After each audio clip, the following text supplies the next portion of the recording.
Hey y'all, how you doing? Good evening. Good evening. It's Thursday, right? Yeah, Thursday afternoon. This week has gone by pretty fast, thank God, because I need some rest. Just can't get it. But nevertheless, the kids is gone for the day. Last parent came and got their kids, and I'm free for the evening. So, before I crawl in this bed and try to get some rest, I'm going to run my mouth for a minute. But before I do so, I need you to like as you come in. This ain't no chat. Why did I say that? As you open up this video and watch it, because I don't do the chat rooms yet. As you come to this video, like, subscribe. And when you're done watching it, share it. Real simple. Don't cost you a dime. All right? All right. I'll give you a minute. Tick tock, you don't stop. Tick tock, you don't stop. Tick tock, you don't stop. Okay, that's enough time. Didn't take that long, did it? So, today, what have I delved my attention into today? Of course, I went to YouTube and started looking at some of the latest stuff going on. You know, a whole lot of Diddy stuff. And I think there's going to be a whole lot of Diddy stuff going on for quite some time. Absolutely. But I've had a hair up my behind about Wendy Williams' conservatorship. It's guardianship stuff. Apparently, it's starting to take some action or take some steam. And people are starting to pay attention because it's Wendy Williams. Okay? But like I said before, last few videos that I've talked about this guardianship stuff is a scam. Straight up scam. And I mean, it's some scam to the 10th degree. Because we got judges, we got attorneys, and private companies all in on it. All right? Now, reason I say that is because I saw a brief news clip that I'm going to share with you in just a second of a case in New York. Actually, they've been really paying attention to it in New York. But this has been going on for years and years. And they really, I mean, it's an awful, awful thing to do to especially the elderly living out their final years. Okay? It's an awful thing that happens to the families of these people. You know, Wendy, she happens to be a celebrity, a highly polarized celebrity at that, with a lot of money. And she got a big old target right on her head, right there, because all they got to do is ping some type of disability that would cause her not to be able to take care of herself, regardless if she's got family or not. And they'll come up with all kind of excuses as to not let the family take care of their loved one. So hold on for just a second. I'm going to put this video up for you to see. I'll be right back. Investigative reporter Kristen Thorne found a concerning link between the guardianship judges in New York City and campaign donations made to them by the people they later appointed to guardianship cases. Guardians are paid by their wards, the people they take care of. In many cases, guardians can bill whatever they want, sometimes $600 to $800 an hour. The donations to the judges are not illegal. But as Kristen found out, some of those trying to reform the guardianship system in New York wonder, is it ethical? When the guardian for Nathaniel Lamar wanted to sell Lamar's multi-million-dollar townhouse in Cobble Hill, Judge Lisa Otley appointed as the broker a lawyer she knew from a previous guardianship case, which is allowed under the law. The lawyer netted $210,000 in commission from the sale of the property. We found that 3 years before that, the lawyer, Michael Benjamin, donated $500 to Judge Otley's election campaign. Benjamin told us the donation was not a conflict of interest, and a spokesperson for the court system said the same, telling us judges make appointments based upon performance and availability. Both the lawyer and the spokesperson said judges cannot see who donates to their campaigns, but we put the names of the guardianship judges in New York City in the Public State Board of Elections website and found numerous examples of judges receiving donations from guardianship lawyers. We then used the state's public guardianship appointment database and found that in many cases, those same lawyers received guardianship appointments from the judges they donated to. For example, in 2021, attorney Daniel Antonelli donated $500 to Judge Rosemary Montalbano. The judge gave him 4 guardianship appointments in 2022. In 2021, the law firm Carassaniti and Andrio donated $500 to Judge Charles Troya. In 2022, Judge Troya gave 9 guardianship appointments to one of their attorneys. Judge Lisa Sokoloff gave 7 guardianship appointments this year to attorney Paul Medeiros. We found he donated $1,000 to her this year. We brought the donation data we found to New York State Senator Brad Hoylman, the chairman of the Senate's Judiciary Committee. You can't draw a straight line between political donations and public policy. It's never that clear whether you're in the legislative branch, the executive, or the judiciary. But I will tell you this, it is concerning. When asked about the donations, a spokesperson for the New York court system said it is incumbent on judges to follow and comply with the rules governing judicial conduct, and the court hopes and believes they do. Lucian Chalfin said in a statement, if an instance of inappropriate conduct is brought to our attention, it can be referred to the proper authority for investigation. I reached out to all the lawyers mentioned in the piece. Daniel Antonelli did not get back to us. Neither did the law firm Carassaniti and Andrio. Attorney Paul Medeiros says he has donated to Judge Sokoloff because he's known her for many years and has always supported her career. Man, hey, let me just say this before I get started. I told y'all I'm not into all that graphic stuff yet. So, pardon my ghetto graphics. Yes, I was standing up at the TV, holding my phone up so you could see the newscast. You got to see it, didn't you? Okay, then. So, pardon my dust. But anyway, like I said before, this is sad. This is a sad situation. And I guess what really brought it to light the most was starting with the Brittany Spears thing. And she won hers, okay? And I'm sure if they are more persistent with Wendy's, she'll win hers as well. But these everyday people that don't have the money and the wherewithal to fight, they end up stuck. And it's sad. It's a form of abuse. Abuse of the elderly, abuse of the disabled. It leaves a trail of destruction mentally to all those involved. It's sad.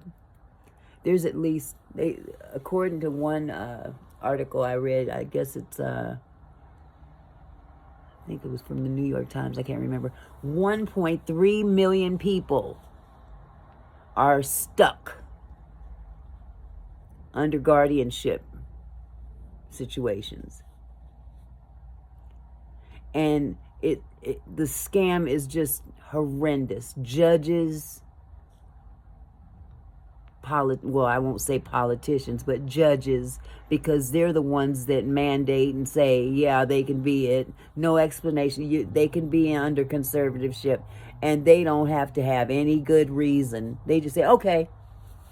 And once that judge says, fine, it's hell to pay to get from up under it. And now that Wendy is in this situation, it's being brought to the forefront again, like it did with Brittany Spears. There's another person that was, I would consider him to be a celebrity. A lot of young folks may not know about him, but he was around. He was pretty popular back in the 70s. He was an artist named Peter Max, and I mean he's been around presidents. He did a whole lot of art for different things, concerts, whatnot. Created lavish performance stages and everything for huge concerts. The man was going on. He's stuck under a guardianship situation, and his daughter is trying to fight to get him from up under it. And the judge that put Wendy in her situation, she actually put a gag order on Peter Max's daughter, because Peter Max's daughter had taken this to court, and she'd been very vocal about her father's situation. And the judge put a gag order on her. Pretty much said, no, bitch, we gonna keep him where we want him, and you ain't gonna talk about it. Boom. What happened to First Amendment rights? I'm not understanding that. But it's a foul situation. It's a foul situation. And it'd be by the grace of God that some of them judges' family members don't end up in the same situation. But I know that'll never happen because they got too much connection, too much pull. But the people that are involved with this kind of stuff, there's a special place in hell for them. Special place in hell for them. Because God don't like ugly. Ain't too fond of pretty. All right? Putting these people under some fictitious situation to where you can just milk their bank account dry. They got to pay for everything. Everything. The person that is under this thumb, under the thumb of this bureaucracy, has to foot the bill to pay these jokers, to pay these professional guardians. What makes you a professional guardian anyway? I want to know what the criteria for that is. What does your resume have to look like in order for you to be a professional guardian? I bet there ain't no professional guardian criteria. You just start up some kind of company and say, oh yeah, I'm gonna go spend people's money for them. I'm gonna make decisions for people that I don't know. People I don't care about. And I'm gonna keep their families away from them so they can't interfere with my pocket. That's what I'm going to do. That's the company I want to operate. And, yeah. I don't need no credentials. And then these judges, they're taking kickbacks. Some attorneys putting money into, donating to a campaign or donating to whatever for a judge to be seated. So that judge is then indebted to that attorney or to that company that's going out there getting, because it's the judges that's giving the contracts to these companies. Oh well, company ABC donated $500,000 to my campaign, which is an exorbitant amount. I doubt anybody would do that for a judge, but I'm just throwing that out there. ABC company, they donated $600 to my campaign, so I'm gonna kick them down a couple of conservative ships. Foul. These are people that have lived their lives, worked hard to get to the bitter end, and you snatch their world from them and put them in bondage. Sometimes people lose their homes. There was one couple, a couple was placed into permanent guardianship. Then lied on the daughter who was trying to fight it and said she was addicted to drugs. And it was a lie. But they'll lie and cheat just to get that money.